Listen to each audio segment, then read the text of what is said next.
아무 생각 없이 듣는 방송 새날의 네버엔딩 스토리 189회를 시작하겠습니다. 와, 반갑습니다. 네, 야 이제 11번만 더 하면 200회 특집. 우리 한번 놀러 가면 안 되는가? 코코넛. 코코넛. 코로나. 왜 이러세요? 그러니까 저도 예전에 우리 우차스 할 때 그때 되면은 100회 딱 하면 뭐 100회 특집으로 해가지고 예. 뭐 옛날 선배님들 이렇게 게스트로 모시거나 맞다. 뭐 이렇게 갖고 막 특집을 꾸미고 막 했었거든요. 우리도 옛날 선배님들 모실까요? 아 새날 옛날 차고 선배님들 나가신 분들. 뭐 황진미 씨 뭐 이런 분들 모셔가 옛날 선배님들 모셔가지고 저는 황진미 씨가 네. 마차님인 줄 알았어요. 조인하기 전에. 이렇게 해야죠 지금. 아니 헷갈리셔. 완전히 그 억양 완전 다르신데. 아니 목소리는 난 그러니까 황진미 씨가 누군지는 모르니까. 약간 황진미 씨가 목소리가 약간 여자 도울 느낌이거든요. 약간 그런 느낌인데. 네. 자 오늘은 새날의 위일한 우리 네버엔딩 스토리는요 그 쇼양 프로입니다. 여러분들 편안하게 뭐 정치 이슈 뭐 할 얘기 많으시겠지만은 잠깐 또 이렇게 얘네들은 뭐 하고 사나 인간적으로 한번 만날 수 있는 우리 시사 정치 얘기는 우리 다른 뭐 코너에서도 많이 듣잖아요. 우리 야수님하고 마차님의 또 이 평상시에 어떤 모습일까를 또 엿볼 수 있는 그런 시간이니까 기대 많이 해주시고요. 자, 저는 진행하고 있는 개그맨 김일희입니다. 네, 개그를 끊은 지 한 3년 된 것 같아요. 금단 현상이 일어나고 있어요. 점점 이제 금단 현상이 일어나고 있고, 야, 요즘에 이제 사람들 이제 만나면서 마치 그 예전에 옛날 영화 보면 그 건달 생활하다가 그 은퇴하고 이 친구들 뭐 하나 한 명씩 만나러 다니는 거 있잖아요. 그러면서 어디서 슈퍼하고 있고 막 이런 것처럼 이 친구 개그 하다가 지금 뭐 하나 만나서 이제 뭐 영상 편집하는 거 이렇게 보고 있고 그러면 시간이 벌써 이렇게 지났나? 너무 늙었어요. 요런 느낌도 네. 오고 하는데 자, 제 옆에는 우리 대한민국의 그 이민 유학의 한 획을 그었던 우리 오사춘기님 자리해 주셨습니다. 안녕하십니까, 오사충입니다. 네. 근데 이민 얼마 전에 나왔더라고요. 뭐 문재인 정권의 이민 수가 늘었다. 늘었어요? 늘었다. 우리나라가 예. 뭐 빠져나갔다. 그래 그거 가지고 뭐 이제 야당이죠. 야당에서 그걸 걸던데. 얼마나 대한민국에 살기 힘들면 나갔냐 뭐 이런 식으로 공격했을 거 아니에요. 이 바보 같은 놈들아. 이민은 신청하면 4년 정도 걸려요. 박근혜 때네. 그렇지. 이걸 또 몰랐네. 이민이 6개월 만에 나오는 것도 있는데 네. 거의 마음을 결정해서 짐 싸고 가서 수속 밟고 뭐하고 도망가는 거네. 그렇지 한 4년 걸려요. 오래 그러니까 걸리는구나. 박근혜 때부터 이제 그렇게 된 거죠. 그러니까 내가 뭐 갑자기 나 이민 가야지 하고 바로 해도 노 시간이 한참 걸린다. 예, 이 얘기입니다. 역시 이민 전문가답게. 네. 자, 우리 오사충이 한 주 동안 별일 없으셨죠? 아까 뭐 운동하다가 열 받으셨다고. 그러니까 요즘에 나이가 드니까 약간 그게 오나 봐요. 호르몬 불고. 그런 게 뭐 여자 호르몬 이런 거 남자가. 그럼 뭐 어떤 증상이 와요? 그러면 눈물이 많아져요. 눈물 나고 막 갑자기. 그러니까 아령 들다가도 막 분노 막 야마도는 말 쓰면 안 왜 되지. 분노가 와요 갑자기? 뚜껑이 확 열리고. 왜 야마가 때문에 불쌍해 그래? 이러면서 그래서 울어요. 몰라 갑자기 화가 확 생기면서 내가 이 얘기하면 또 쫓겨나니까. 지금 이거 오프닝이죠? 네, 오프닝. 시작한 줄 알았어. 야, 오사친이 무섭네. 바로 몰입하게 만드는 사람을. 아껴두셨다가 좀 이따가 잘못했습니다. 하시고. 자, 그리고 중간에 역시 또 날카롭게 딱 흐름을 끌어주셨던 우리 마차님 자리해 주셨습니다. 안녕하세요, 네, 마차입니다. 마차님이 이렇게 한 번씩 탁탁탁 치고 들어오는 게 아주 재밌는 게 쑥쑥 들어올 때가 많아요. 네. 예. 아직도 잘 지내셨죠? 네, 잘 지냈습니다. 노란 옷을 또 입고 오셨네요. 오늘 심상정 스타일이야. 이 옷 입고 나올 때마다 심상정을 지금 5년째 듣고 그러니까 있습니다. 저 옷이 보면은 노란색의 이게 임팩트가 어른들이 노란색 잘 이렇게 안 입잖아요. 겨자. 그죠, 겨자색. 그죠. 예. 예전에는 정의당이라고 좋아했는데 네. 요즘은 사람들이 장외당이라고. 그러니까 진짜로 예전에 한참 그거 그때가 제일 정의당의 전성기는 그때였던 것 같아요. 그 유시민 작가님하고 노회찬 의원님하고 뭐 팟캐스트 한 적 있잖아요. 이렇게 세 분인가. 그때가 진짜 최고 정의당의 전성기지 않았나 생각이 들고 지금은 예전 느낌이 안 들죠. 자, 그리고 이어서 우리 야수님 함께하고 계십니다. 안녕하세요, 야수입니다. 네, 아주 이 말을 확 까니까 확실히 뭔가 좀 좋은 것 같아요. 저 깔라고 깐 게 아니고 네. 까지고 있네요. 아, 이거 지금 뭐 그냥 자연의 힘으로 까지고 계신 건가요? 저 이렇게 막아보려고 하는데 잘 안 되네요. 네, 자연의 조만간에 이제 병원 하는 친구 그 후배한테 찾아가 보려고요. 아니 생각보다 그 심는 사람 많아요. 우리 그 개그맨들도 딱 보니까 네. 그 이제 심기 전 단계가 있어. 뭐 안 되면 윤석열처럼 그리죠, 뭐. 이렇게. 그거 그러셨는데. 그러니까 무슨 뭐 약을 그때 웃겼는데 개그맨들끼리 뭐 약이 하나 있어요. 근데 그게 되게 독한가 봐. 그거를 잘라가지고 나눠 먹더라고. 알약 조그만 거를. 아 진짜? 네. 그게 네 등분해갖고 나눠 독해서 먹어. 그런 게 아니라 그게 네. 전립선 치료제인데 네. 그게 이제 정량이 전립선 치료 목적으로 먹을 때는 하나를 그 통째로 먹어도 되는데 그게 아닐 때는 그러니까 그 호르몬 농도를 맞추기 위해서 이제 네 조각으로 잘라서 먹는데 맞아요. 요즘은 그 네 조각으로 잘린 용량에 맞춰서 제품이 나와요. 나오죠. 예. 제가 그 우차사 할 때만 해도 이제 그 머리 없는 애들 넷이서 그 나눠 먹는 모습이 생각이 나가지고 사이좋게 나눠 먹더라고요. 예. 자, 오늘 주제는요, 바로 그 끝판왕입니다. 우리가 뭔가 할 때 그 예전에 우리 오락게임 할 때도 항상 그 마지막 끝판을 만나잖아요. 그래서 정말, 이게 찐이다, 짱이다, 왕이다. 뭐 그래서 뭐 각 분야의 끝판왕들 있잖아요. 예를 들어서 뭐 얍삽함의 끝판왕, 이런 것도 있고, 그죠? 뭐 도둑의 끝판왕, 뭐 여러 가지가 있을 텐데 그런 다양한 이슈로 한번 이야기 나눠보도록 하겠습니다. 자, 한번 순서 정해볼까요? 오늘도 자연방으로 첨단 시스템으로 네네네. 돌아갑니다. 자연스럽게. 시스템 한번 가보겠습니다. 매우 자연스럽게. 좋습니다. 3번. 제가 2번. 난 4번. 1번. 제가 오랜만에 1번. 네네네. 예, 죄송합니다. 자, 뭐 죄송해요. 괜찮아요. 예. 자, 그냥 하던 얘기 계속 오사춘기님부터 시작해 보겠습니다.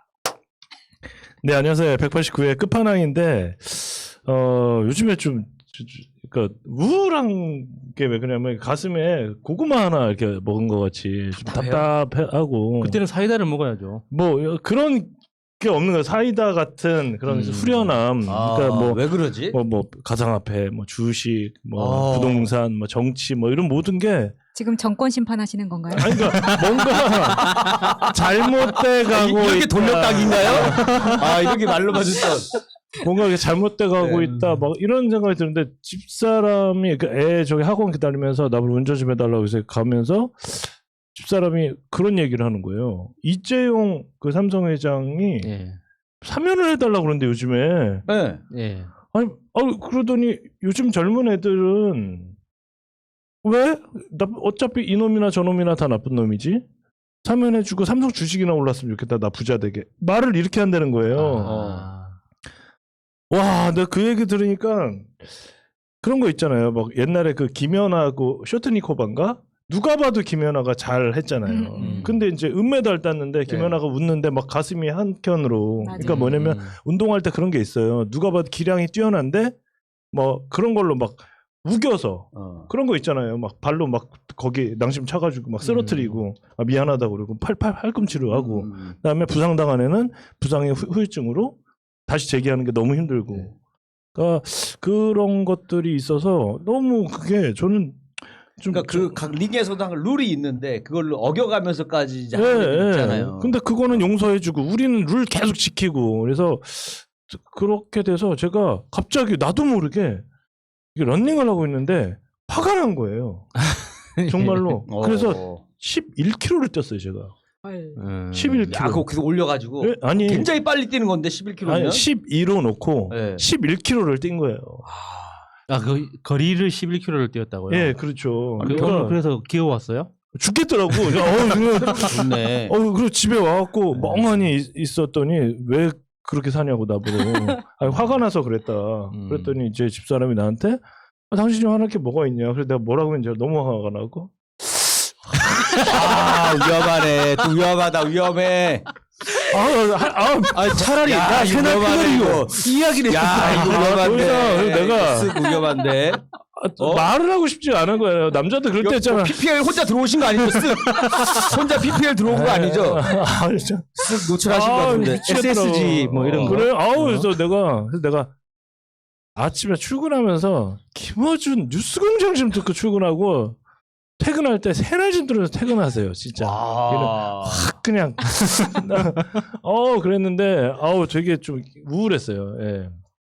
일단은 뭐 그랬었고. 그러니까 왜냐하면 요즘에 예전에는 우리가 좀 이렇게 좀 지쳐 있을 때쯤 돼서 올림픽을 했어요. 그렇죠, 그렇죠. 그런 게 월드컵을 있었지. 보든가 하면서 뭔가 좀 스트레스를 풀었어. 예. 응원하면서. 예. 근데 이거 안 했잖아요. 일본 애들이 못했잖아. 심지어 쇼트트랙을 보면서도. 예. 이거 뭐가 지금 폭파하는 그게 없어요.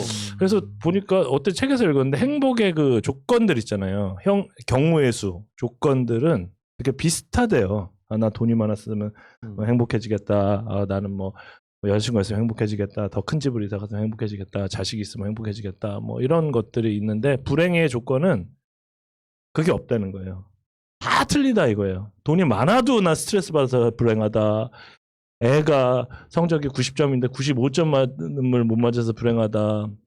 뭐 그런 것들 있잖아요. 그래서 그 불행의 조건은 나름대로 방식이 다 틀리다고 뭐 그런 얘기를 해서. 그러니까 그게 문학 작품 속에서도 그런 표현이 있잖아요. 그러니까 행복한 모습은 다 비슷비슷한데 불행의 모습은 다 제각각이다. 그러니까 이런 이야기. 내가 그 얘기 하려고 그랬어 지금. 이 얘기였어. 예. 전혀 다른데요. 일단 그랬는데 제가 지금 여기 끝판왕 얘기를 하다가 약간 자본주의를 한번 좀 넘어가 보면 네. 뭐 MS도 있고 뭐 IBM도 있고 무슨 코카콜라도 있고 뭐 여러 가지 있잖아요. 근데 이제 항상 이렇게 재벌 이야기 이런 걸 제가 요즘에 좀 듣다가 항상 꿈 얘기를 하는 그런 그 재벌 있잖아요. 그 맨날 그 사람은 그런 얘기 하잖아요. 꿈이 있어요? 꿈이 원래 없었어? 있었는데 없어졌어? 나는 꿈이 뭐예요? 뭐 꿈이 뭐야? 뭐 꿈이 뭐 있다가 없어져서 원래 컸는데 이렇게 작아지고 막 그런 거 있잖아요. 근데 이 사람은 뭐 얘기만 해 맨날 꿈 얘기만 해. 김택진 대표인가? 택진이 형? 택진이 형. 이 사람 돈 엄청 많더라고. 엄청 부자죠. 네, 근데 이 사람도 이렇고 내가 되게 희한했던 재벌 중에 하나가 옛날에 내가 뭐 수속을 하다가 그 직원들을 수속을 하게 됐거든요. 그 직원들이나 그 계열사들이나 그 주변 그 업체들은 좀 나름 이 기업에 대한 그 평이 좀 좋더라고요, 생각보다. 보통 이렇게 기업이 뭐 아시안 게임으로 영원한 전진, 뭐 무슨 그런 거 있잖아요. 뭐 신용사회 아니면 무슨 뭐 그런 거 있잖아요. 기술개발, 뭐 혁신, 뭐 이런 것도 나오는데 여기 회사의 사원이 뭐냐면 회사의 사원이 신용과 의리야, 의리. 회사의 사원이. 나 어딘지 알아, 그 회사. 회사의 사원이. 나 그 회사 어딘지 알아. 신용과 의리야. 한화죠, 한화. 그래. 한화의 회사 사원이. 의리야, 의리. 우리 아들을 때려?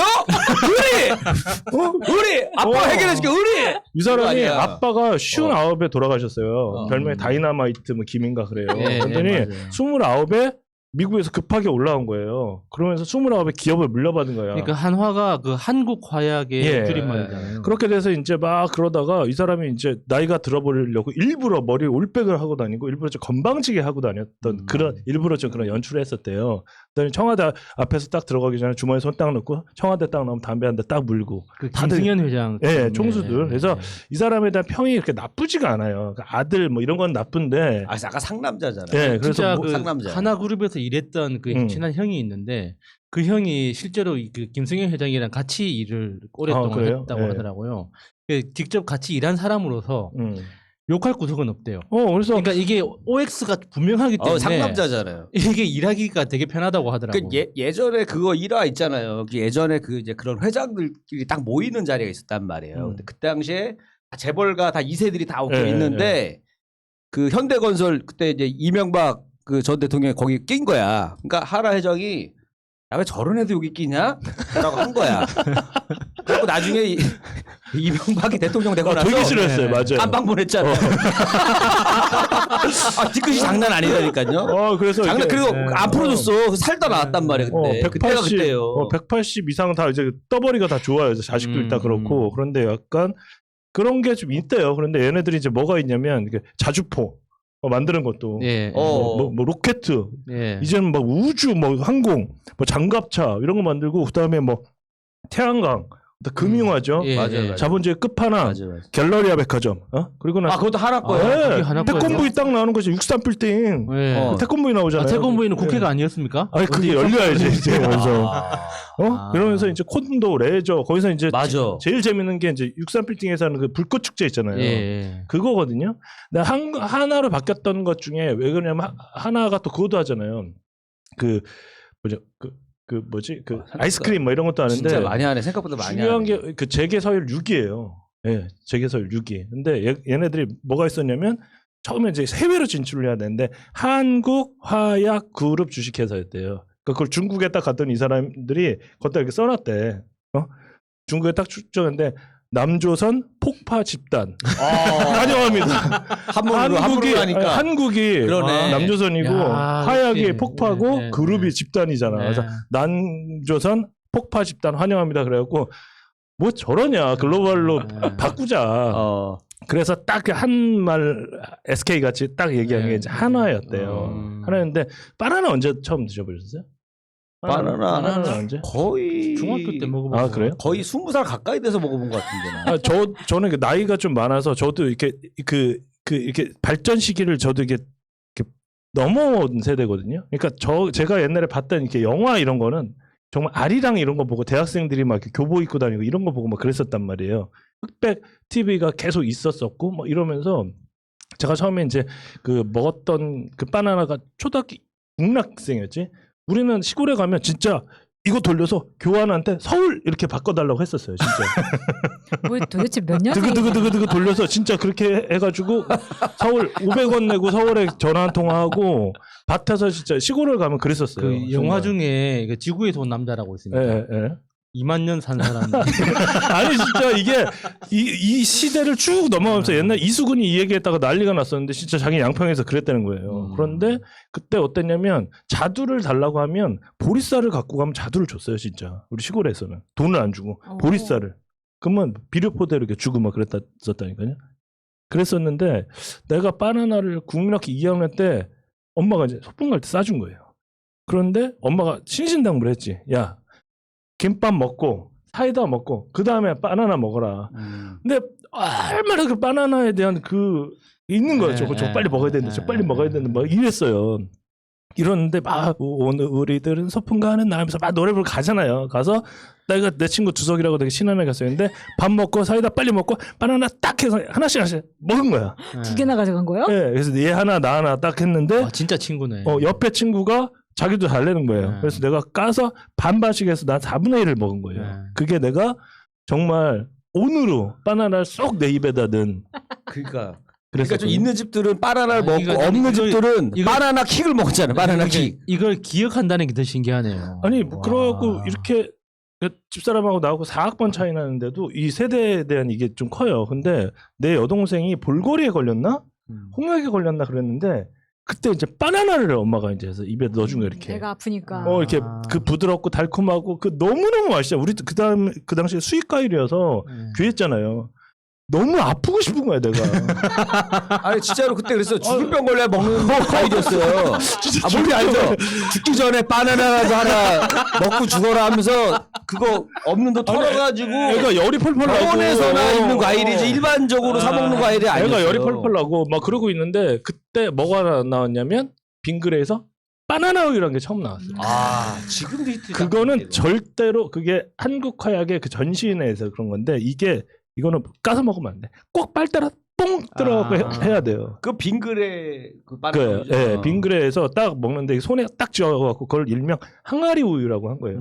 맞아. 어렸을 때 이제 배가 고프거나 이러면 그때 나는 우유는 딱 하면 생각이 나는 게 서울 우유 어렸을 때 그 뭐야 비닐팩으로 돼 있는 거. 목욕탕 가서 먹은 그 삼각팩. 우유병 아니 우유병에 든 유리병에 들어있는 거. 예, 그 서울 우유하고 삼각팩으로 된 커피 우유하고 그다음에 커피 우유. 바나나 우유 이 세 개밖에 솔직히 생각이 안 나. 디자인이 완전 달라. 그치, 막 매일 라면, 연세, 뭐 건국, 나 모르겠어.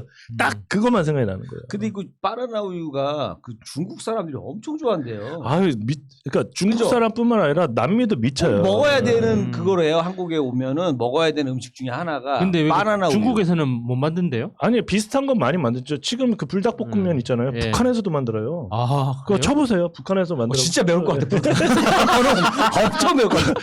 저 매운 거 좋아하십니까?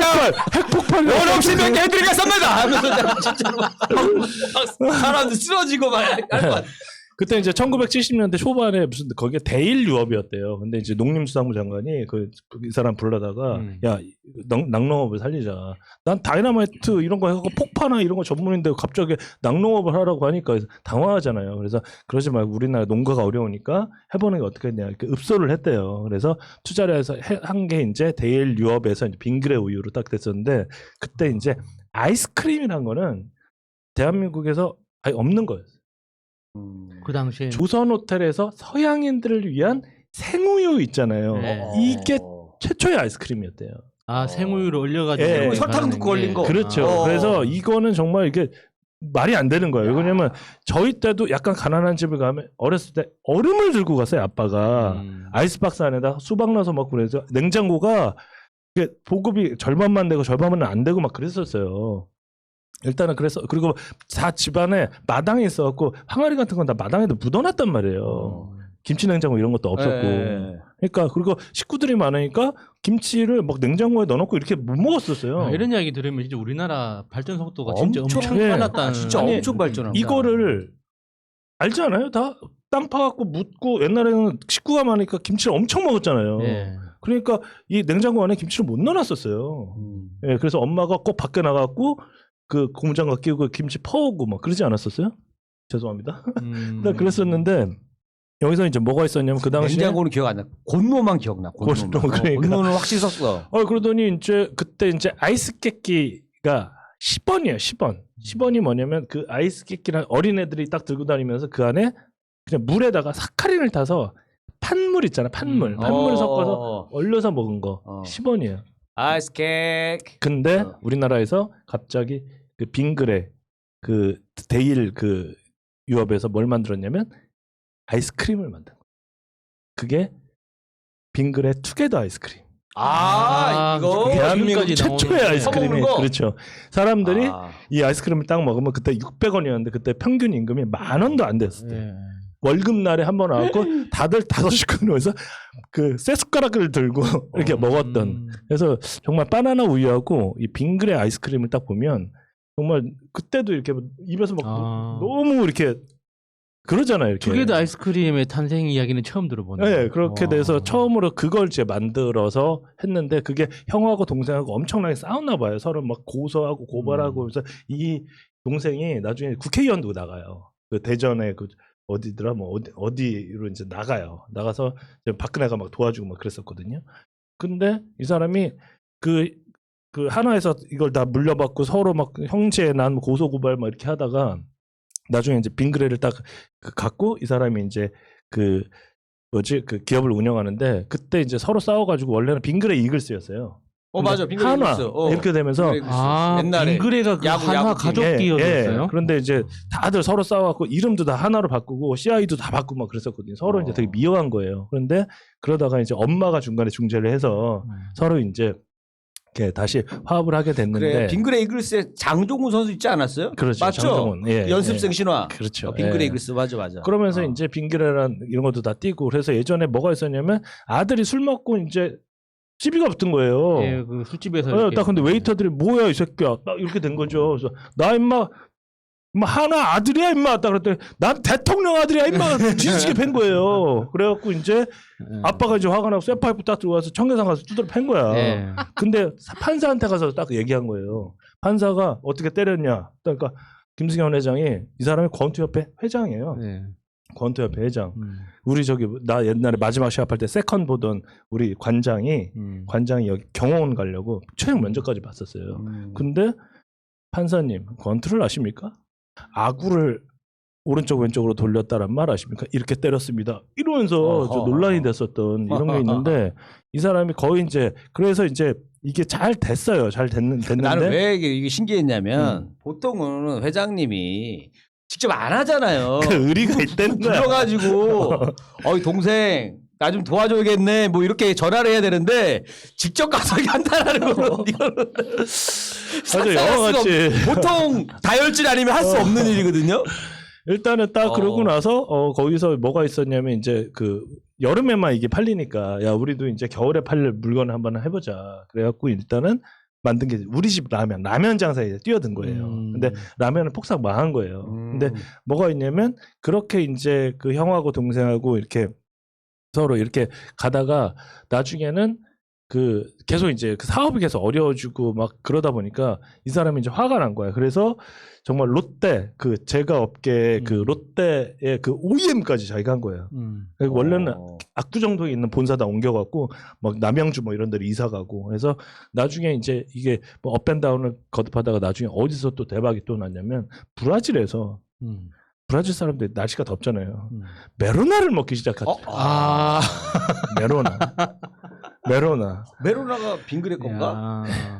빙그레 아, 메로나. 대박인 게 예. 신기하다. 근데 이 향신료 이 사업이 그렇게 어렵대요. 향신료 사업이 이거 향료 좀 써주세요. 이거 향료 좀 써주세요. 이러는데 메로나 향신료가 지금 1kg에 뭐 1억인가 그렇대요. 아, 그 똑같은 맛을 내는 게 그게 네. 어렵다는 거죠. 예, 그렇게 해서 그 향신료 장사들이 왜냐면 향신료가 한번 뜨기 시작하면 이건 작살이거든요. 예. 그렇게 되는데 하나 빙그레 공장으로 트럭으로 그 향신료가 8대가 들어가는 걸 봤다는 거예요. 1kg에 뭐 1억 이렇게 팔린대요, 향신료가.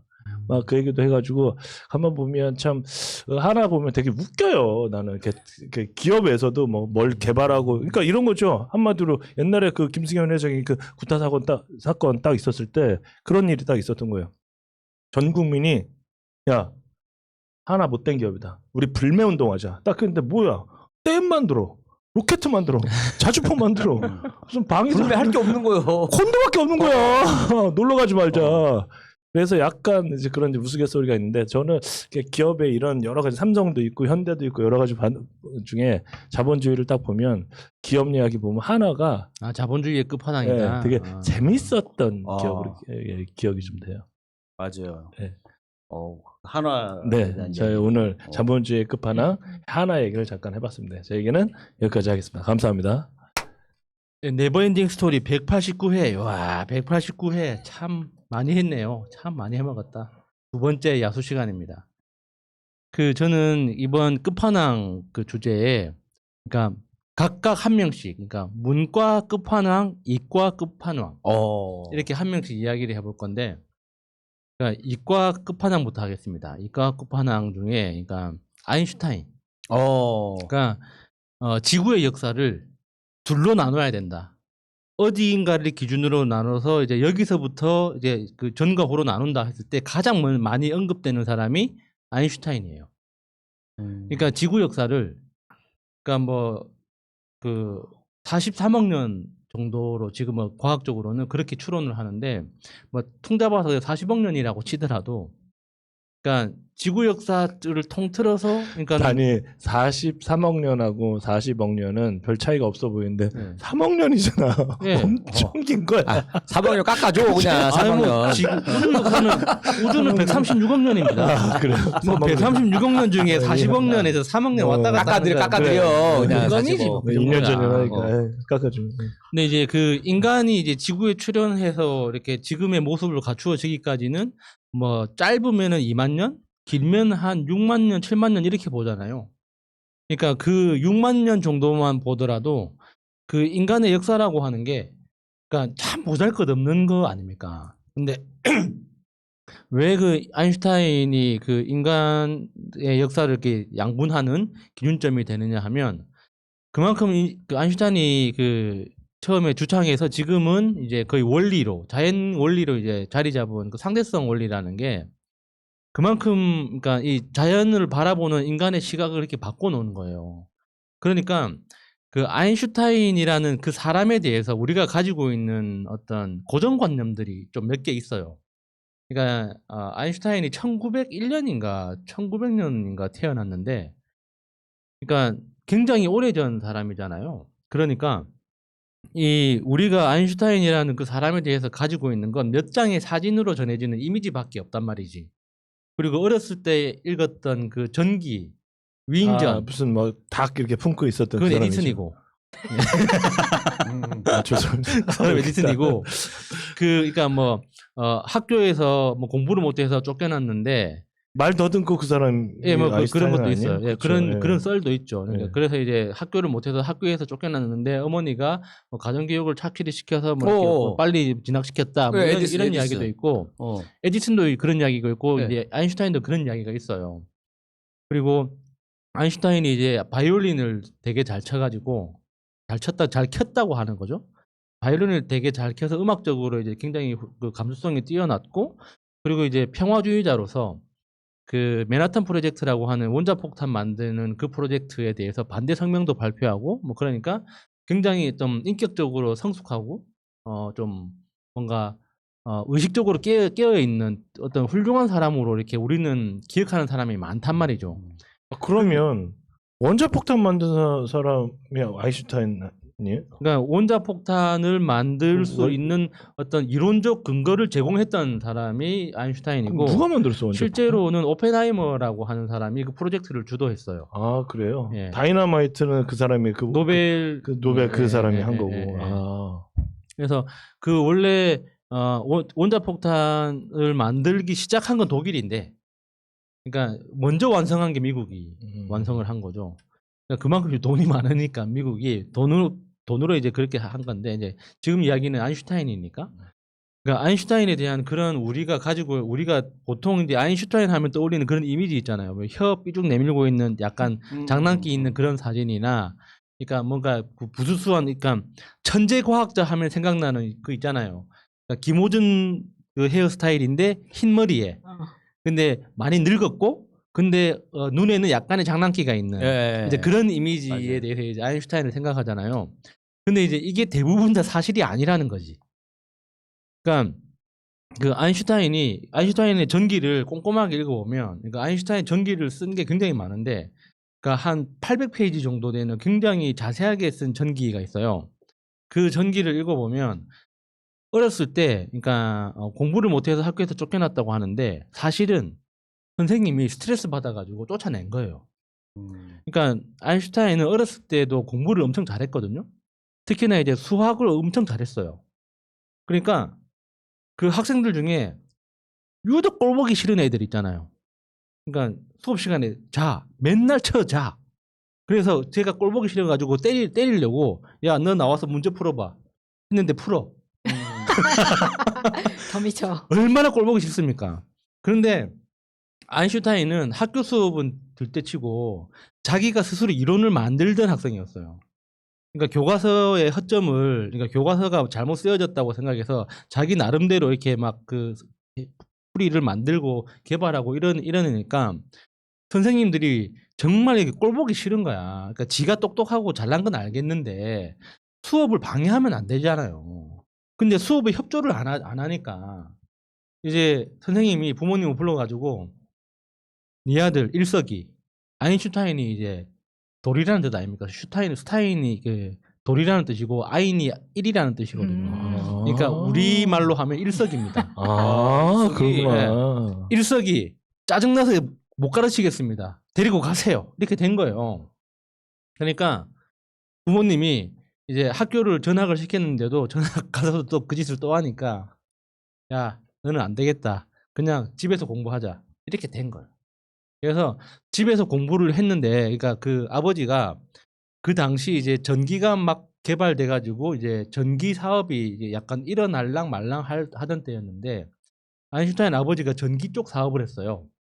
근데 그게 좀 잘 돼 가지고 집은 좀 사는 편이었어. 그러니까 가정교사를 불러가지고 이제 집에서 이제 공부를 했는데, 그래도 이제 엄청 애가 똑똑하니까 선생님들이 다 이게 견디질 못하는 거야. 월급을 많이 줘도. 그래가지고 결국에는 아버지가 너는 기숙사 가라. 굉장히 엄한 기숙사 가라. 그래서 간 게 스위스에 있는 그 츄리히 연방공대를 졸업했거든요. 그 아인슈타인이 이제 거기서 가가지고 거기서, 그러니까 형들하고 이제 공부를 하다 보니까 이제 동기생들이나 이제 그 약간 한두 살 정도 차이가 날 때 그 아이들이랑 약간 신경전도 벌이고 서로 이제 막 그 괴롭히기도 하고 이런 거 하고는 차원이 다르잖아요. 그때 츄리히 연방공대 갔을 때가 17살, 18살 이때 갔어요. 다른 아이들보다 굉장히 일찍 그 대학을 갔거든요. 근데 교수들이 보니까 얘가 겁나 똑똑한 거야. 얘가 문제풀이 하는 거 보니까 얘는 그냥 보통이 아닌 거야. 그래서 일단 입학시키려고 보니까 고등학교 졸업장이 없네. 그러니까 이제 스위스에 있는 그 고등학교에 강제로 입학시켜가지고 거기에서 1년 다니고 졸업장을 받아서 이렇게 입학을 시키거든요. 이제 그렇게 했는데 그 추리 연방공대 다닐 때 그 원래 와이프를 만나요. 그 와이프가 굉장히 유명한 사람인데, 그러니까 그 처음에 이제 굉장히 로맨틱하게 만나서 이제 결혼을 하려고 했는데 아버지가 반대를 해요. 왜냐하면 그 여자가 그 루마니아 출신인가 그래요. 그러니까 독일계 아버지가 그러니까 그 루마니아 그 유럽에서 루마니아는 이게 적절한 비유인지 모르겠는데, 그러니까 한국 사람들이 뭐 필리핀이나 저 미얀마 생각하는 것처럼, 그러니까 우리보다 굉장히 못 살고, 그러니까 못 배운 사람들이 사는 곳, 그래서 뭐 그래서 이제 좀 안 좋게 생각하는 평가하는 그런 곳이었는데, 그러니까 루마니아 출신의 여학생이 슈리히 공과대학까지 왔다는 건 굉장한 엘리트임에도 불구하고 그 아버지 입장에서는 그래도 안 된다. 이제 이렇게 이제 반대를 했는데, 그 반대에도 불구하고 끝까지 한 10년 넘게 아버지랑 싸우다가 결국에는 결혼을 해요. 근데 이제 웃긴 건 나중에 아인슈타인이 사촌 여동생이랑 바람이 나거든요. 가족이네. 예, 사촌 동생이랑 바람이 나는데, 그러니까 우리하고는 약간 문화가 다르죠. 그러니까 우리는 사촌은 완전히 가족이지만 외국에서는 남이잖아요. 그래서 이제 사촌 여동생하고 바람이 나서 그 이 와이프한테 이제 편지도 보냅니다. 제발 이혼해 달라고. 못해 처먹었네. 예. 그러니까 그거 있잖아요. 그러니까 그 아인슈타인이 상대성 이론을 발표했던 그 논문을, 그러니까 스위스에 있는 특허청에서 그 작성했다고 또 그 유명하잖아요. 그러니까 공무원으로 일하면서 논문을 써서 그렇게 노벨상까지 받았기 때문에.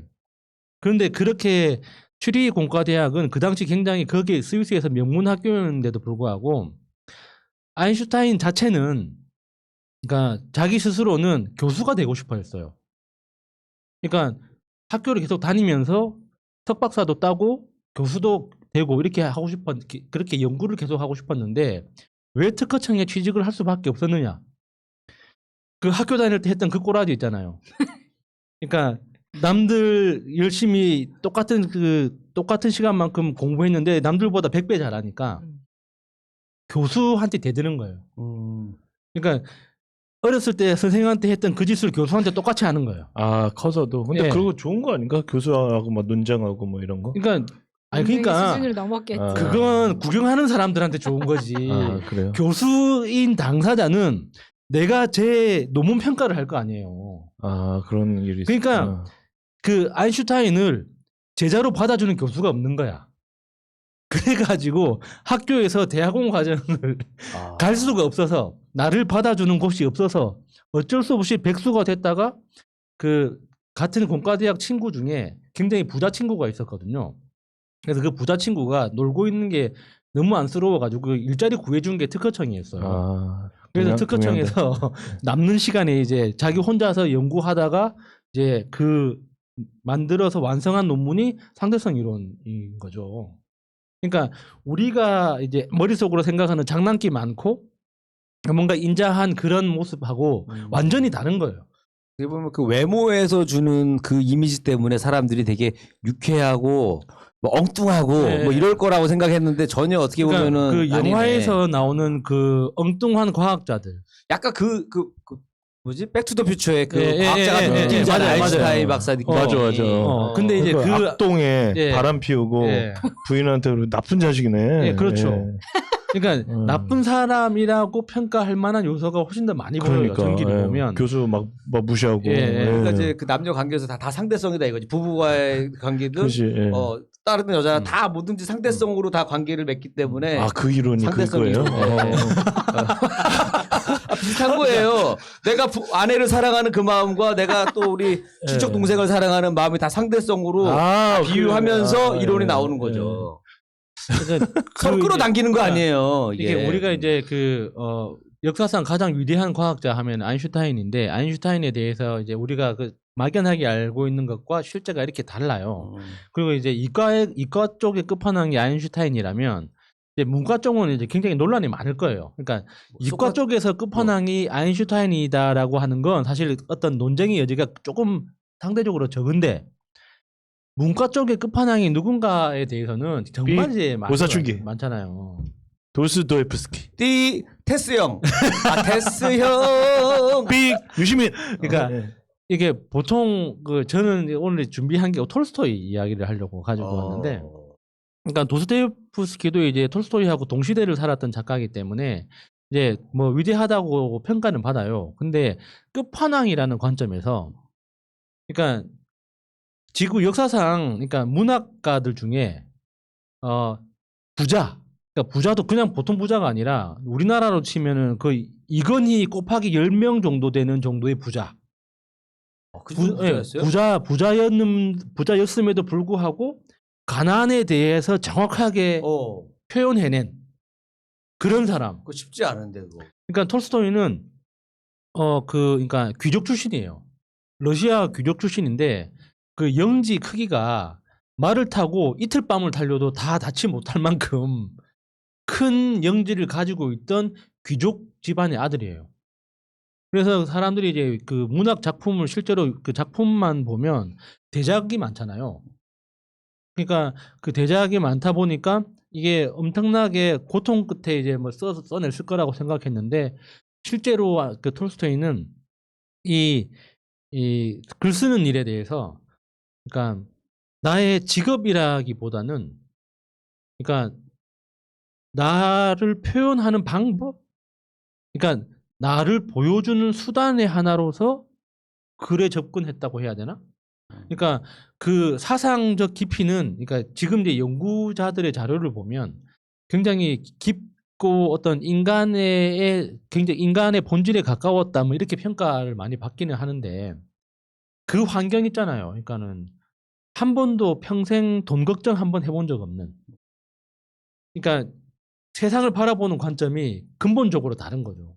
어렸을 때부터 그러니까 나는 어떻게 먹고 살아야 하나라는 그런 걱정 없이 성장을 했는데 이게 다른 사람하고 약간 다른 지점은 그러니까 그 여자 관계가 굉장히 복잡했다고 하더라고요.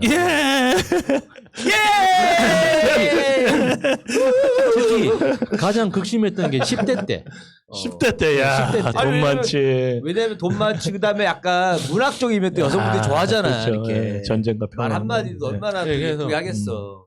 그 10대 때 그 하여튼 그 집안에 이제 그 일을 도와주는 그 도우미들도 엄청 많을 거 아니에요. 그래서 그 동네 처자들이나 그러니까 집안에서 이제 그 여성들하고 엄청나게 많은 관계가 있었는데 그 당시에 이제- 약간 주종 관계도 있고 그래가지고 그렇죠. 사실은. 근데 이제 문제는 톨스토이가 그거를 굉장히 세세하게 기록을 한 거예요. 야. 나는 오늘 누구와 어디서 무엇을 이렇게 했다. 그래서 나는 이 여자를 이렇게 해서 이렇게 유혹을 했고, 저 여자는 이렇게 했고 저렇게 했고 하고 그 매일매일을 기록을 한 거예요. 그래서 그거를 거의 그 수기처럼 계속 기록을 했는데 10대 후반에 결핵에 걸려요. 누가? 톨스토이가.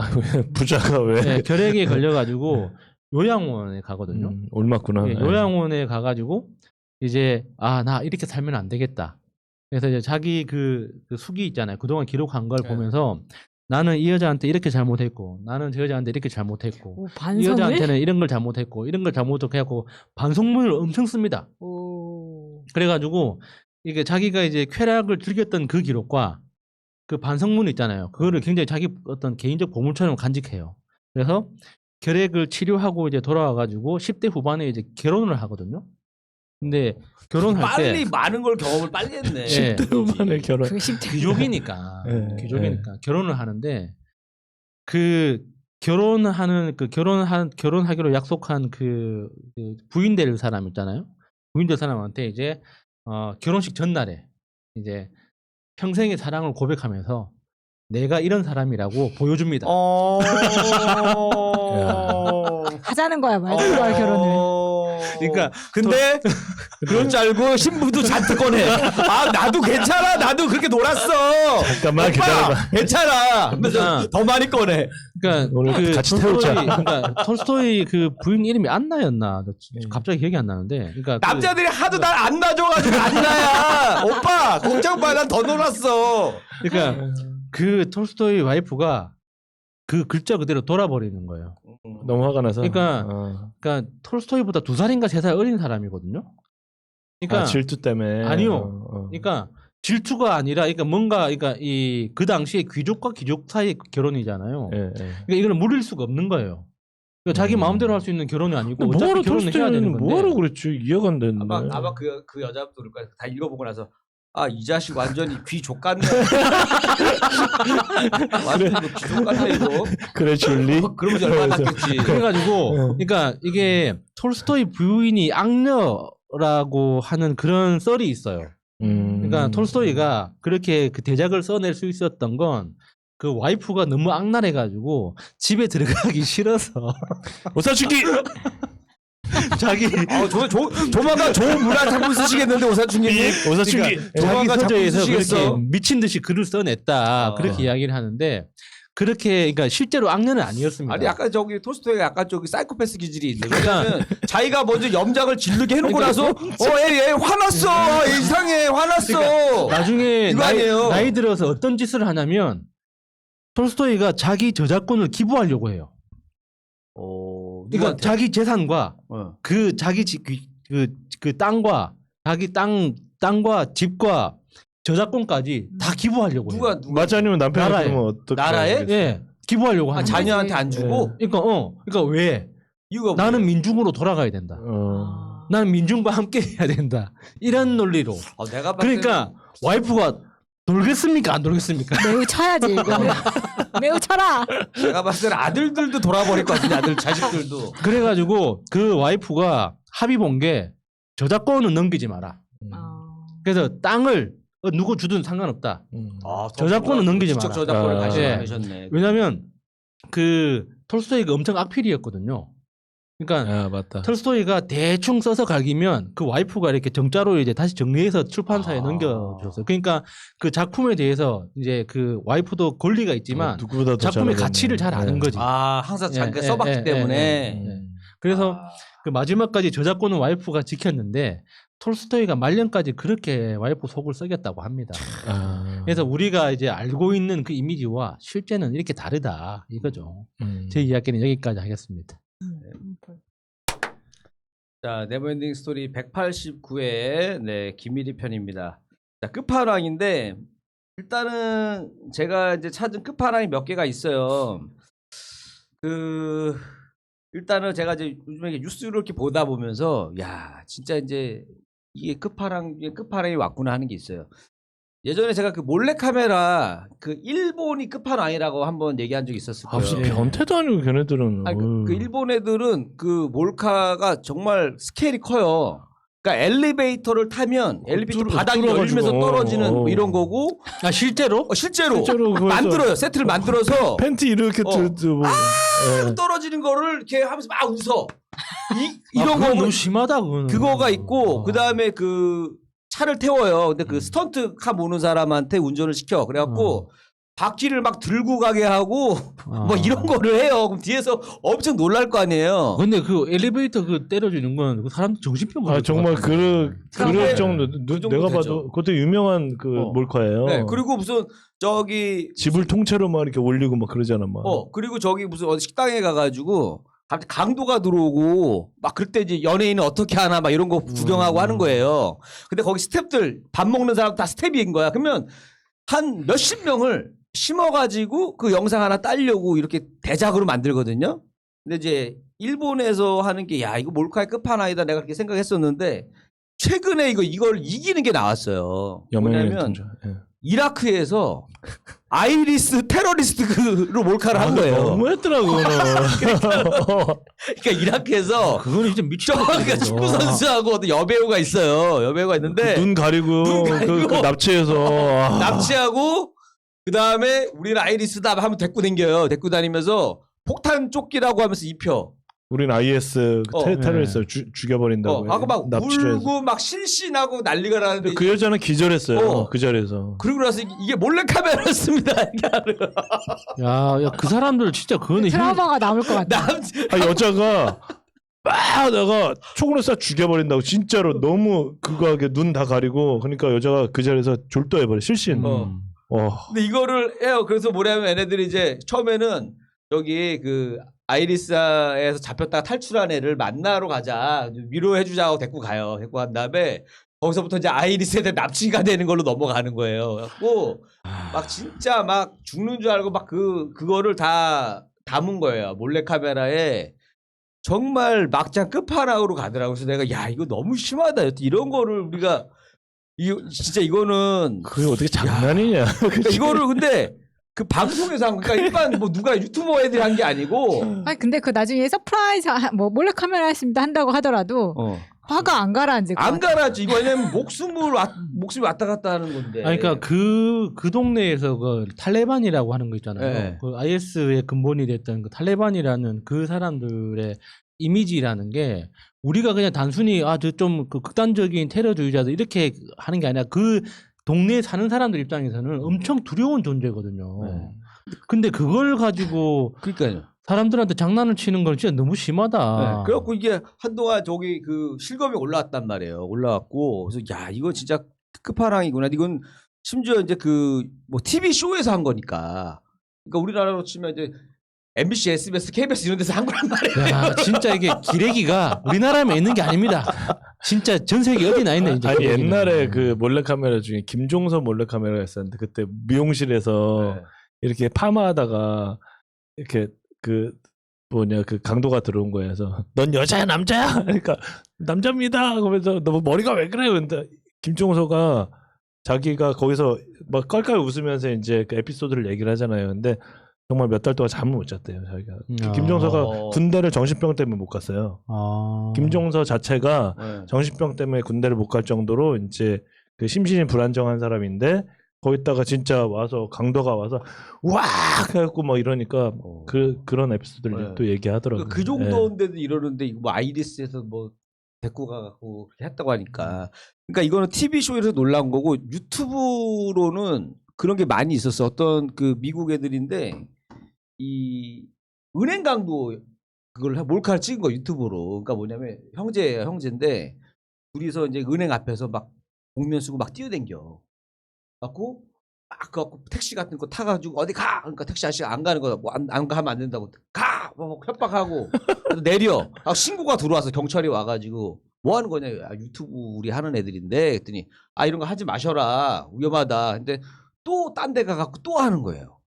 그래갖고 또 은행 강도 역할을 또 하면서 또 유튜브를 또 찍어. 그래가지고 이제 2번이나 신고가 들어오니까 이제 얘네들이 이제 그때 징역 했을 거예요. 그 징역을 뭐 4년인가 뭐 이렇게 맞았다고 하는 것 같은데. 하여튼 이게 이제 지금 TV 쪽으로 가다 보니까 이제 이제 몰카에다가 유튜버들도 이제 점점 이제 끝으로 향해서 가고 있구나. 내가 이제 이것 때문에 한번 이거 알려드리고 싶었고. 그 다음에 이제 또 요거 실수의 끝판왕인데 우리가 하잖아요. 그 안약하고 순간 접착제하고 굉장히 케이스가 비슷하게 생겼어요. 그래서 우리는 농담으로 옛날에 막 우리 개그 할 때 이런 게 있었단 말이야. 야 눈에 뭐 들어가서 이거 뿌려. 안약이야? 아니 순간 접착제. 뭐 이런 게 농담을 했는데 실제로 이걸 착각해가지고 눈에 뿌리는 분이 많대요. 접착제를. 그럴 것 같아. 너무 비슷하게 생겨가지고. 그리고 보니까 거기 뭐 외국에서는 이게 되게 많이 있는 일이어가지고. 무서워. 근데 이제 실명까지는 잘 안 되나 보더라고요. 뿌리고 바로 본인이 알아채면 물로 계속 씻어내면은 많이. 그래서 요즘은 순간접착제가 젤 타입으로 나오더라고요. 약간 끈적끈적하게. 예. 그리고 나 아는 애는 예전에 그 눈에 그 스프링 같은 이 쇠 조각이 하나 들어갔는데 스프링처럼. 근데 이거를 애가 모르고 비빈 거예요. 갖고 지금 약간 이제 거의 이제 실명이 됐어요. 그러니까 개그맨 중에 있는데 갖고 그걸 바로 눈을 이렇게 해가지고 씻어놔야 되는데, 그러니까 뭐가 들어갔을 때 비비는 게 이게 막 각막이 다 긁혀버린 거야. 그래서 한쪽 눈이 거의 안 보이거든요. 그런 그러니까 여러분들 눈 관리 좀 중요한 것 같고, 그다음에 또 하나가 뭐였냐면 이 장난을 너무 심하게 친 게 하나 있어요.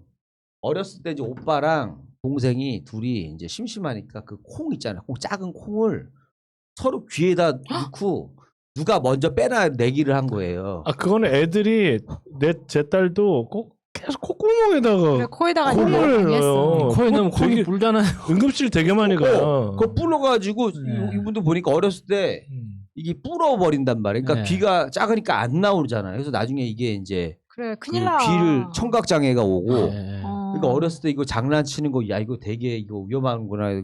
여기서 이거 있었고, 그 다음에 이제 제가 최근에 이제 뉴스 보다가 야 이런 것도 있구나 하는 것 중에 하나가 좀 훈훈한 건 이거였던 것 같아요. 그 어떻게 보면 되게 그 남한테 관심을 주는 거에 끝판왕인데, 이분은 그 편의점에서 일하시는 분이 어떤 여자분이 와가지고 번개탄을 달라고 한 거예요. 그랬더니 번개탄이 편의점에서 번개탄 안 팔잖아요. 아 번개탄 없다. 그래서 나가더래요. 근데 좀 이따 다시 와가지고 청테이프하고 소주를 달라고 그런 거예요.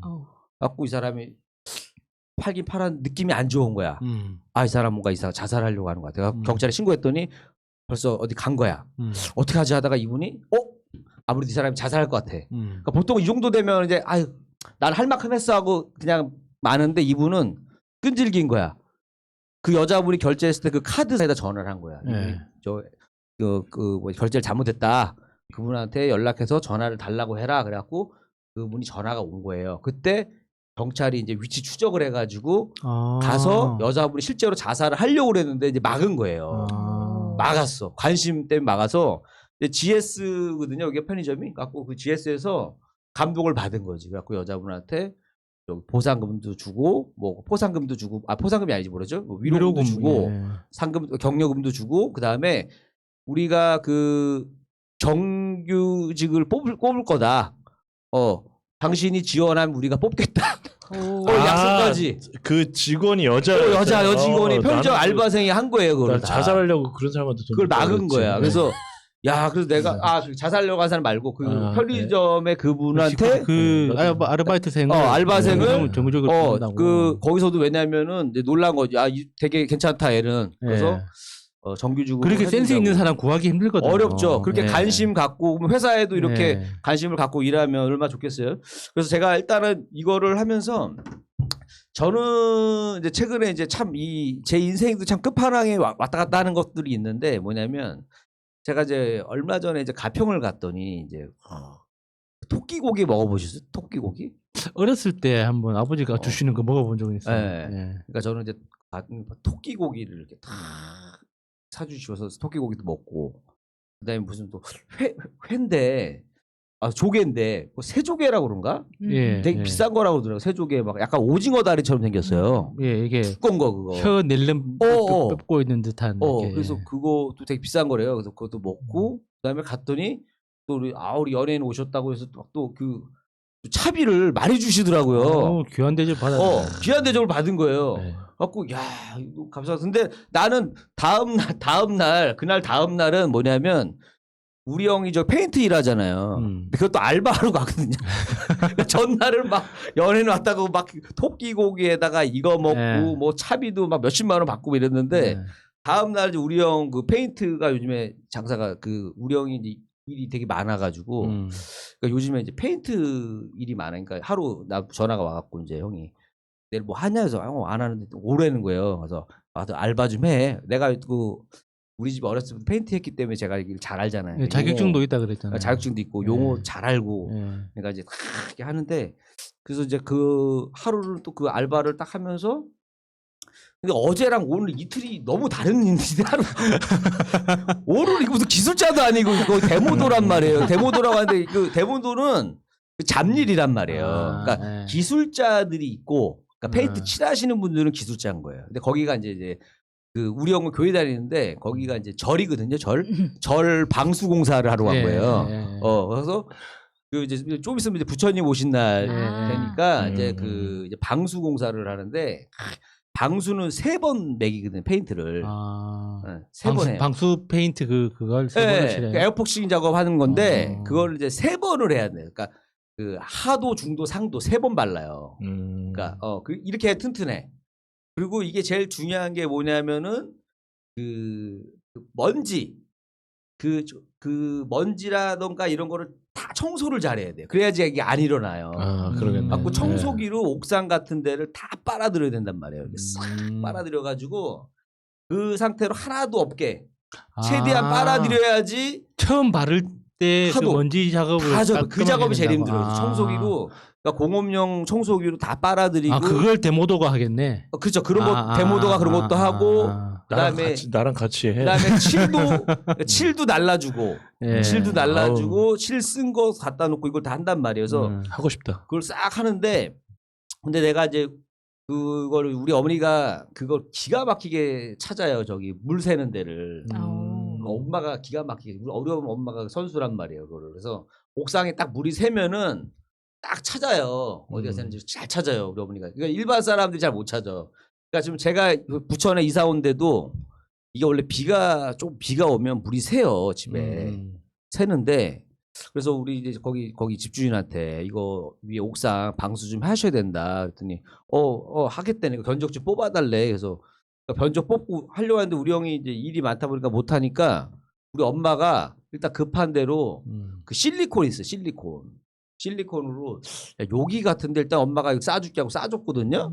실리콘만 쌌는데도 물이 안 새는 거야. 와, 엄마 짱이네. 너무 짱이에요. 잘 찾아요 그거를. 아. 딱 그러니까 야 창문 틈에서 물이 들어간다 이거. 창문 일단 다 싸줄게 하고 창문을 실리콘으로 진짜 그걸로 한 30분 쌌나 여기저기 그거 했는데도 물이 안 새. 그러니까 이게 와. 방수는 그 이런 거를 안 잡고 공사만 하면은 또 비가 새는 경우가 많아요. 네. 근데 공사했는데도 아직도 또 비 샌다고. 또 샌 데가 많잖아요. 근데 그런 거를 못 찾은 거야. 못 찾고 위만 발라서 그런 거예요. 그러니까 어디서 새는지를 알아야 돼요. 아, 나 이런 이야기 들으면 진짜 신기하더라. 그게 신기해요. 그리고 네. 요즘에 이제 기술이 좋아져가지고 뭐냐면은 이제 우리 형도 이제 그 기계가 있더라고. 기계가 갖고 내가 우리 집 샌다고 했을 때 형이 와서 그 기계로 딱 찍어봐요. 그랬더니 물이 새는 게 이렇게 쫙 보여. 물 길 있죠. 이렇게 새는 게 보이는 거 아까 무슨 예, 뭐 적외선 안경처럼 예. 이렇게 싹 나와요. 야 이거 요렇게 해서 새나 보다. 그래서 요렇게 찾는 게 있고 우리 엄마는 이제 그런 게 아니죠. 그냥 딱 느낌으로 찾는 거죠. 느낌으로. 아 여기 갔다. 그러면 이제 딱 어디 그 금을 봐요. 금. 어디가 금이 갔나를 유심히 보고 그 다음에 그 물 같은 게 살짝 고여 있는 자국 같은 걸 찾아요. 그래서 여기 갔다. 그리고 어떤 경우는 겉에 전혀 안 나오면 그 옥상에 이제 이렇게 그 화단을 만들어 놓은 데들이 있어요. 그럼 화단 밑에서가 새는 경우가 많은 거예요. 그러면 이제 그거를 얘기를 해서 그거를 만약 화단 밑에를 안 파고 작업하면 또 새는 거야. 그러면 공사 하나만 한 거예요. 어차피 위에는 다 세면으로 네. 세면발이 했는데도 이제 뭐냐면 이제 처음에 아예 할 때 그 방수 작업을 제대로 안 해놓으면 세면에서 새는데 그러니까 그래서 화분에서 이게 그 화단을 만들어 놓으면 그 안에도 뭔가 작업을 해야 되거든요. 안 해놓으면 거기도 계속 새는 거예요. 사람들 거기까지 생각 안 해. 겉에만 생각하니까. 그래서 내가 야 이거 참 두 가지를 내가 왔다 갔다 하면서 이게 재밌다 생각을 했었고요. 그러다가 이제 제가 이제 그 최근에 요 얘기를 듣고 좀 깜짝 놀란 사람이 있었는데 혹시 그 커즈와일이라고 아세요? 커즈와일? 레이몬드 커즈와일? 레이 커즈와일. 예, 레이 커즈와일. 혹시 아세요? 모르겠어요. 그게 특이점이 온다. 맞아요. 예. 그러니까 이 사람이 그러니까 그러니까 천재라고 불리는 사람인데 신디사이저를 이 사람이 만들었어요. 그 피아노 같은 거 있잖아요. IQ가 165인가 그런데 이분이 이제 그다음에 스캐너도 이 사람이 만들었어요. 천재예요. 그 사람이 그러니까 200년까지인가 300년까지 산다고 하루에 먹는 영양제만 뭐 1kg씩 먹는다고 하더라고요. 그러니까 1년에 영양제로 들어가는 돈만 11억을 써요. 네.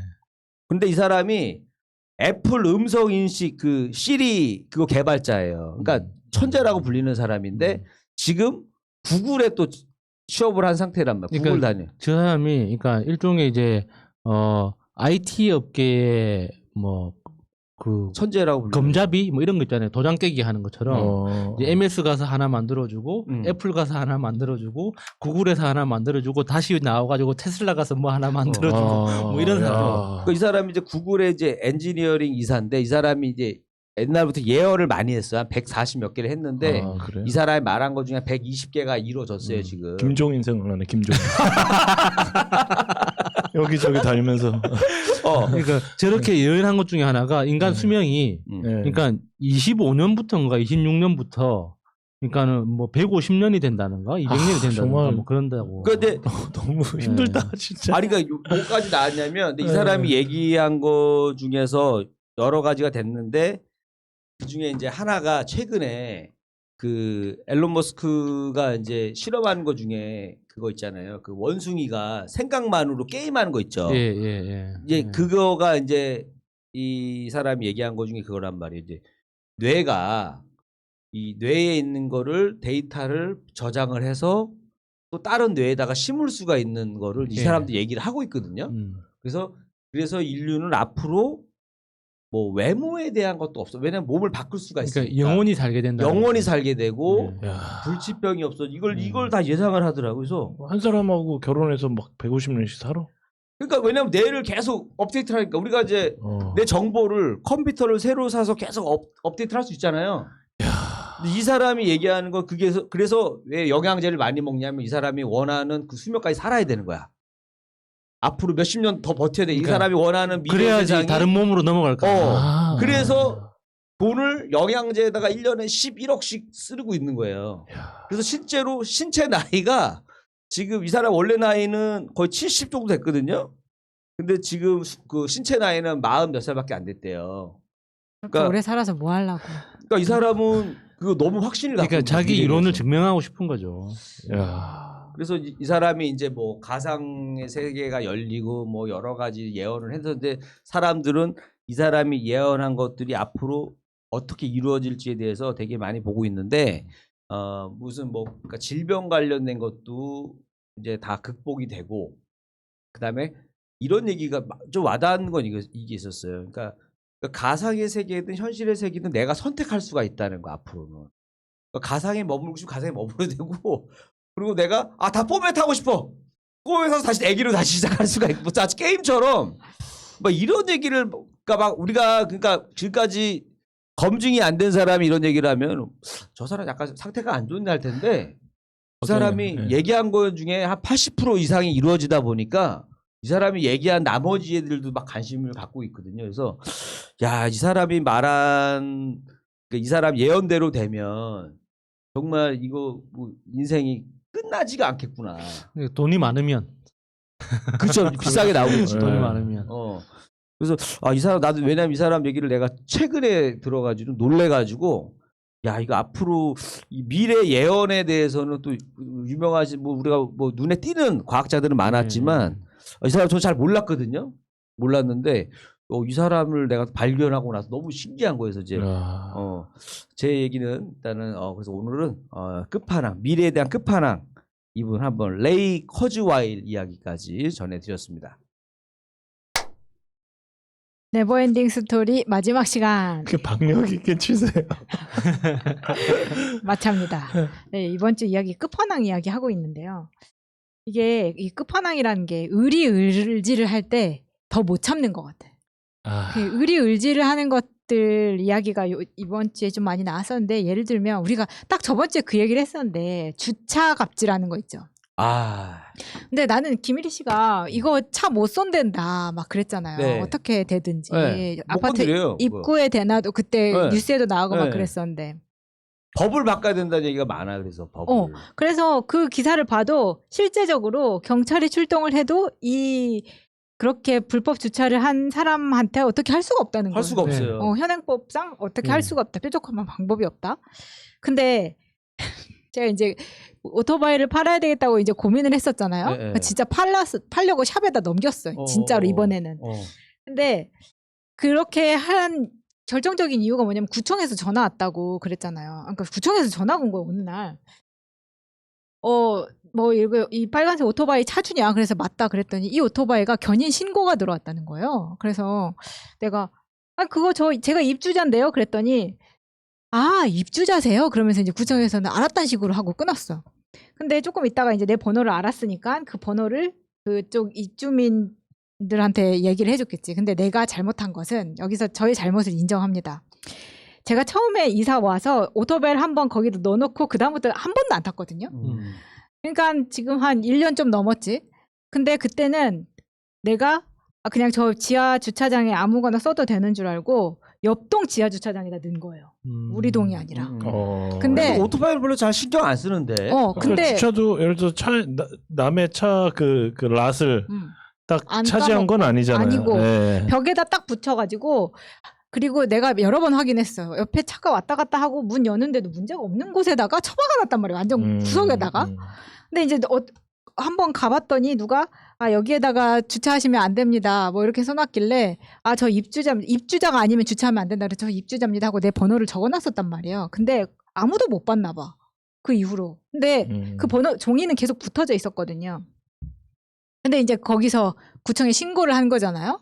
신고를 해서 거기에서 내 번호로 차 번호로 조회를 해서 내 연락처를 알았고 그래서 전화가 왔는데 내가 연락이 왔길래 얘기를 했지. 왜냐면 1년 동안 아무 문제가 없었고 뭐 그 불편한 게 없다는 걸 내가 알고 있기 때문에 알았다 빼주겠다. 근데 그 어차피 시동이 걸려요 그러면? 배터리가 다 나가가지고 한번 해봤더니 걸리더라고. 다행히. 네. 그래서 어차피 팔기로 했으니까 많이 걸려도 한 달은 안 걸릴 거다. 그러니까 뭐 이번 주 내에 뺄게요. 뭐 이런 식으로 이야기를 했던 것 같아.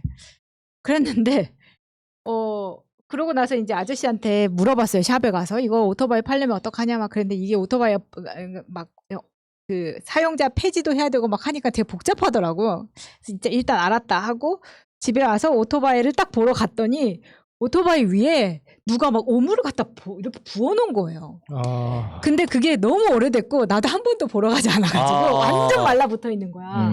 그 처음엔 나 이게 고양이가 올라와서 뭘 쌌나?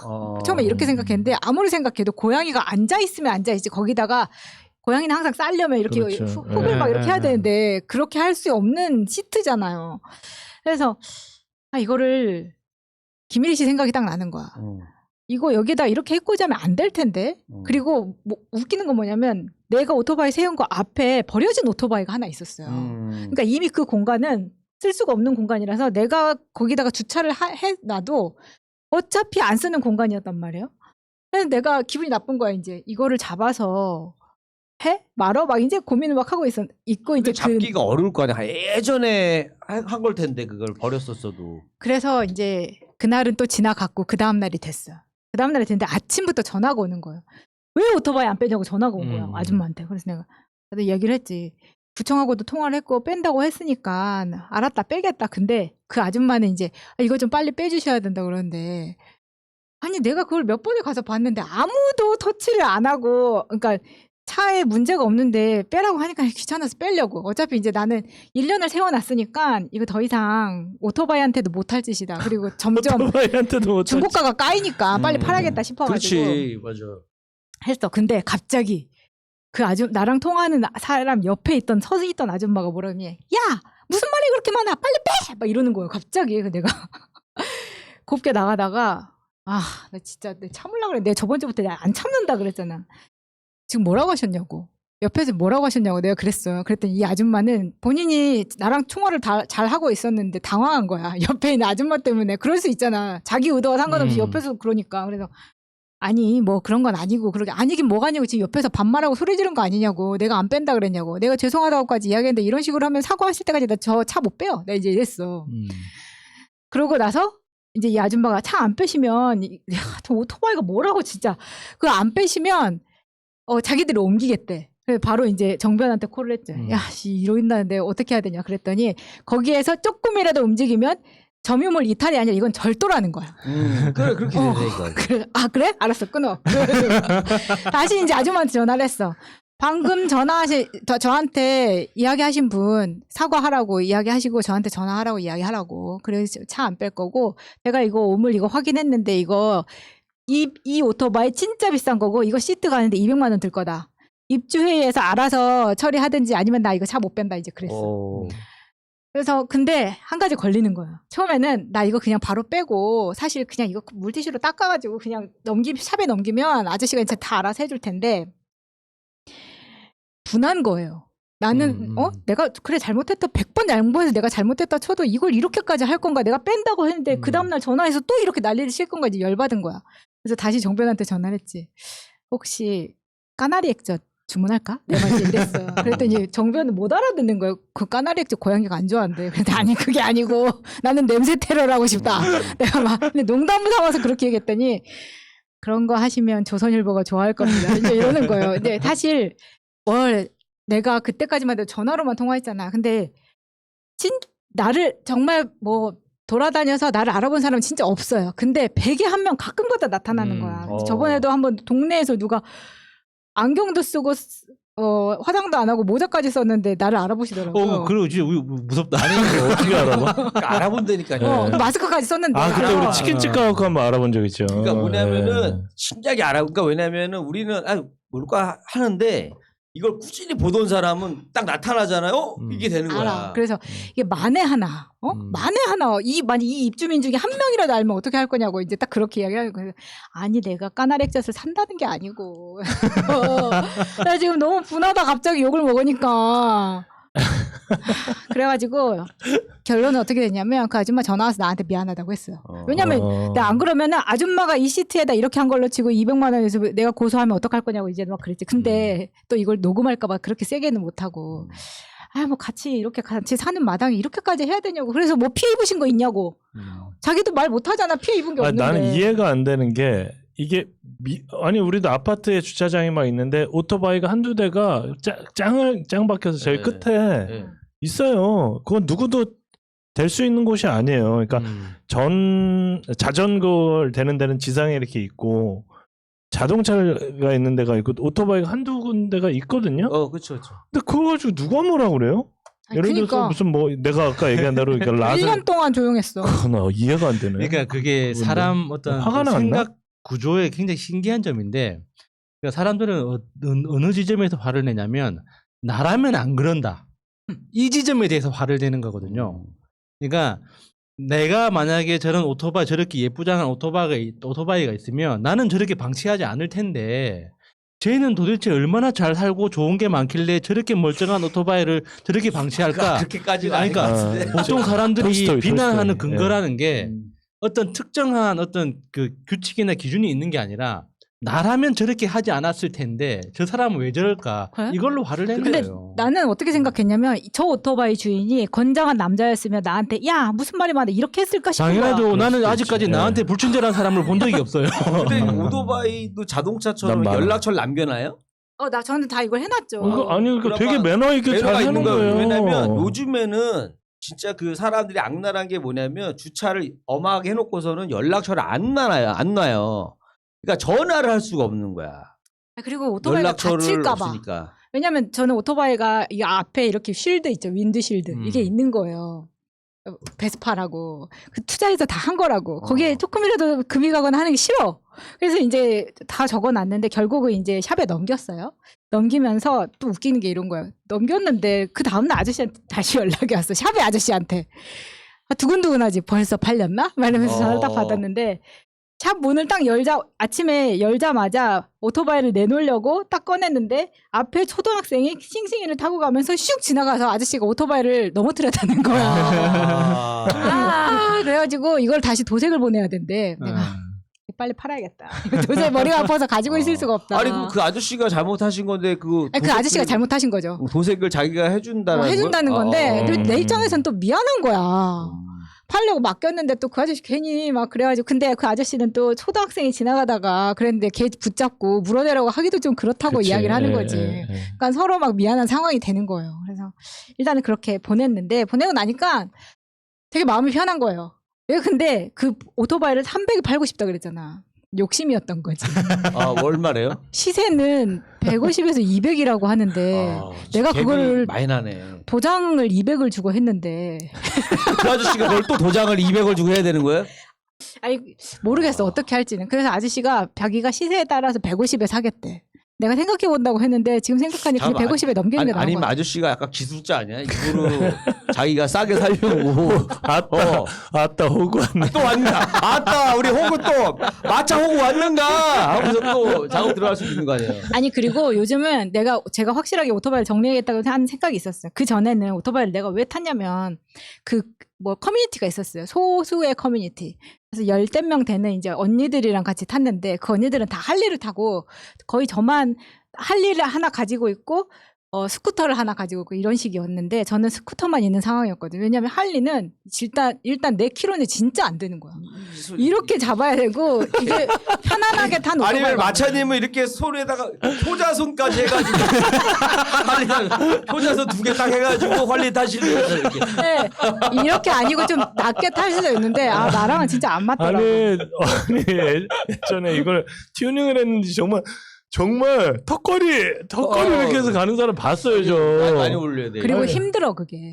그게 진짜 멋으로 타는 거예요. 이게 좌회전 우회전하기 힘들 것 같은데 약간 그렇잖아요 이게 그죠? 야 정말 아니 근데 이제 완전 푸처 핸즈. 그러니까 얘네들이 이렇게 고생하니까 좀 봐달라고 조금만 멈추면 그게 소리 엔진 소리가 큰 거야. 보라보라 소리 나는 게 나 고생하고 있다 좀 봐줘라 이거잖아요. 털털털털털털털. 그래서 그 이제 오토바이 커뮤니티에 어떤 클럽이 있었어요. 거기에 이제 내가 같이 활동을 했는데 그게 짱인 언니가 사업체를 운영하는 사장이었는데 포르쉐를 4대 가지고 있었던 언니였어요. 그러니까 되게 멋있어 보이잖아. 근데 이제 그 언니가 항상 분기별로 우리는 화보를 찍고 근데 막 모델 같지 않아도 화보를 찍어요?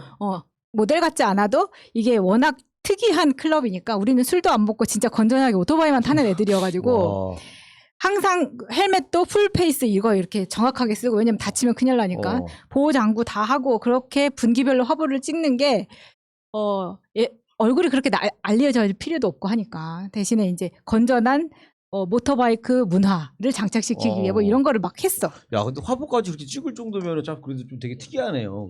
그죠? 특이하네요. 예를 들어서 뭐 누드 화보를 찍어갖고 무슨 뭐 도끼 이런 것도 맞아. 아니고 그런 것도 아니고. 그런 것도 헬멧 아니고. 쓰고 누드 화보 찍는 게 괜찮네. 괜찮잖아요. 화보 막 달력 만들어가지고 무슨 뭐 되게 성금도 웃기겠다. 내고 예. 그리고 외국에 그런 거 많잖아요. 45도로. 근데 우리끼리 이벤트도 많이 하고 되게 건강한 클럽이었는데 지금은 안 했었는데 내가 지금 생각해보면 나는 오토바이를 타는 거를 그렇게 좋아한 건 아닌 것 같아. 겁이 많아가지고. 그리고 중요한 거는 그 풀페이스를 살 때 그 언니들이 하는 말이 뭐였냐면 마차야 우리는 오래 보자. 왜냐면 내가 신입으로 들어가서 이제 막 제일 어릴 때였으니까.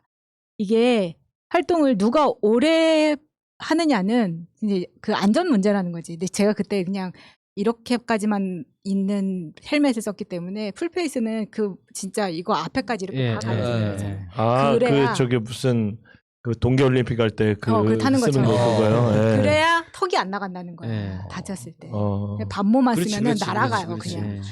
그러면서 우리 오래 보자. 그러면서 그 풀페이스를 딱 해주더라고. 근데 그게 선물해 주신 거예요, 그분이 헬멧을? 선물도 받았었어요. 그러니까 나한테는 뭐냐면 이게 뭔가 또래 집단 안에 들어있는 되게 재밌는 그런 클럽이었었지. 오토바이도 막 그런 랠리 같은데 뭐 가잖아요. 뭐라 그러지? 야유회 같은 거 가잖아요. 야유회가 아니라 뭐라 그래? 투어를 가면은 나는 차를 탔어 항상. 촬영하는 차를 타고 오토바이를 안 탔단 말이야. 그러니까- 왜냐면 너무 피곤해. 오토바이를 진정 좋아하는 그건 아니네요, 보면. 저는 그 이태원에 살 때 출퇴근용으로 탔어요. 딱 이태원 스쿠터 일대만 이렇게. 스쿠터로. 그러니까 지금 딱 완전히 다른 직업의 일을 시작하면서는 탈 일이 없는 그러니까 거예요. 예를 들어서 바이크를 즐기는 사람이 아니라 아까 생계형 바이커인데. 그죠. 그냥 정말 그러니까 먹고 살려고 왔다 먹고 갔다 할 살려고 때 왔다 요거 갔다. 타는 거지 뭐 즐기려고 막 타시는 분은 아니네. 바쁘게 살 때 바쁠 때 왔다 갔다 하고 막 도서관 가고 뭐 이럴 때만 썼거든. 근데 그러니까 이게 뭐. 한 번 안 타지면 계속 안 타지고 맞아, 안 타져. 생활 계속 그렇게 패턴이나 돼요. 습관하고. 그리고 요즘 블랙박스가 너무 잘 돼 있어가지고 오토바이 타다가 날아간 사람들 이런 거 모음이 있잖아.